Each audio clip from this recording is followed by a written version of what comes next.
Hi. ఏంటి మన బాలయ్య బాబు గారికి పద్మభూషణ్ అవార్డు వచ్చింది, ఎలా ఫీల్ అవుతున్నారు?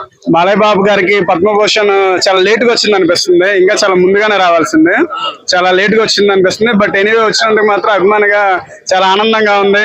ఫ్యూచర్ లో ఆయనకి ఇంకా భారతరత్న కూడా రావాలని కోరుకుంటున్నాం. అది కూడా సాధించాలని మన తెలుగువాడిగా చాలా ప్రెసెంట్ అయితే చాలా గర్విస్తున్నా. ఫ్యూచర్ లో భారతరత్న కూడా బాలయ్య బాబుకి రావాలి, ఆ విధంగా ముందుకెళ్ళాలని కోరుకుంటున్నా.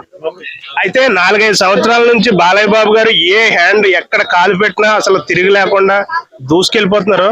అసలు ఏంటి బ్రో, అసలు ఈయన ఎనర్జీ వెనక అసలు ఏముందంటారు? బాలయ్య బాబుకి నియర్ 60 వస్తున్నా. ఆయన ఎనర్జీకి మాలాంటి యూత్ షాక్ అవుతా ఉంటారు. ఆ మూవీస్, ఆ దబిడి దిబిడి సాంగ్ ఎవరు చేయలేరు, ఆ విధంగా చేశారు.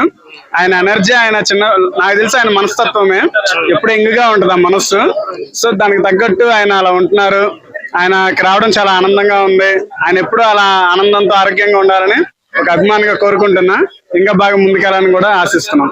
సో ఆయన పూజలు ఎక్కువ చేసి గ్రహాలను కూడా కంట్రోల్లోకి తీసుకుంటారని చెప్పేసి అంటారు. దాని గురించి బాలయ్య బాబు గారు చేసే మంచి పనులకి దేవుడు ఆశీర్వాదం ఉంటుంది.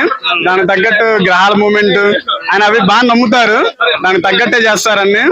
ఆయన మంచి మనస్సు, ఏదన్నా ఉన్న మంచి మనస్సుకి అంతా మంచిగా జరిగింది. ఫ్యూచర్ లో ఇంకా ఎదగాలి. ఇంకా ఆయన ఇంకో 30 సంవత్సరాలు వర్క్ చేస్తూనే మా నెక్స్ట్ జనరేషన్ కూడా ఇన్స్పైర్ గా ఉండాలని కోరుకుంటున్నాం. అవార్డు రావడానికి మెయిన్ కారణం ఏంటి?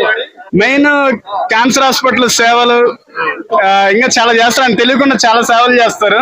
అది వాళ్ళు గుర్తించినట్టున్నారు. సో ఇచ్చారు. ఇంకా ఫ్యూచర్ లో మంచిగా ఆయన ఇలాంటి కార్యక్రమాలు చేయాలని మనస్ఫూర్తిగా కోరుకుంటున్నాం. ఈయన కూడా అప్పుల్లో ఉన్నాడు. ఈయన కూడా సహాయం చేస్తే కొంచెం బెటర్. ఈయన కూడా అప్పుల్లో ఉన్నాడు బాబు. Okay, thank you. ఏ ఛానల్ అన్నా?